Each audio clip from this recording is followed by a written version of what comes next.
بسم اللہ الرحمن الرحیم۔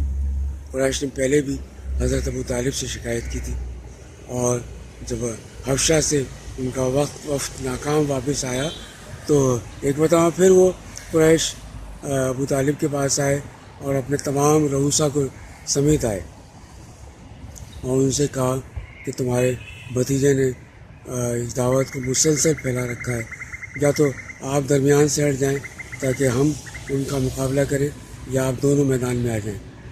ان کے جانے کے بعد رسول اللہ سے ابو طالب نے کہا کہ بھتیجے، میں زیادہ عرصے اس دعوت کو، اس مخالفت کو برداشت نہ کر سکوں گا۔ حضور نے کہا کہ یہ کس بات کو برداشت نہ کر سکیں گے؟ میں اس دعوت کو پھیلانے سے کبھی باز نہ ہوں گا۔ خدا کی قسم، اگر قریش میرے ہاتھ میں ایک چاند اور دوسرے ہاتھ میں سورج رکھ دیں تب بھی میں اس دعوت سے باز نہ ہوں گا۔ یا تو اللہ تعالیٰ اپنے اس دین کو غالب کر کے رہے گا، یا میری جان اس بار سلسلے میں قربانی کیوں نہ ہو جائے۔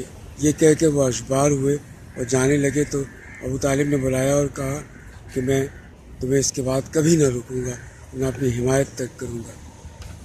ایک مرتبہ اور قریش ولید بن مغیرہ کے بیٹے عمارہ کو لے کر آپ کی خدمت میں آئے اور کہا کہ یہ قریش کا بہترین نوجوان ہے، اسے آپ لے لیں اور اس کے بدلے میں اپنے بھتیجوں کو ہمارے حوالے کر دیں، ہم اسے قتل کر دیں گے۔ نعوذ باللہ۔ ابو طالب نے کہا کہ خدا کی قسم، کتنا برا سودا ہے جو تم کر رہے ہو۔ تمہارے بیٹے کو تو میں کھلاؤں پلاؤں اور تم میرے بھتیجے کو قتل کر دو۔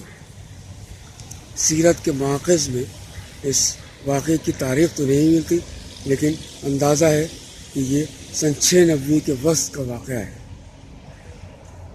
قریش کے سن کر واپس چلے گئے۔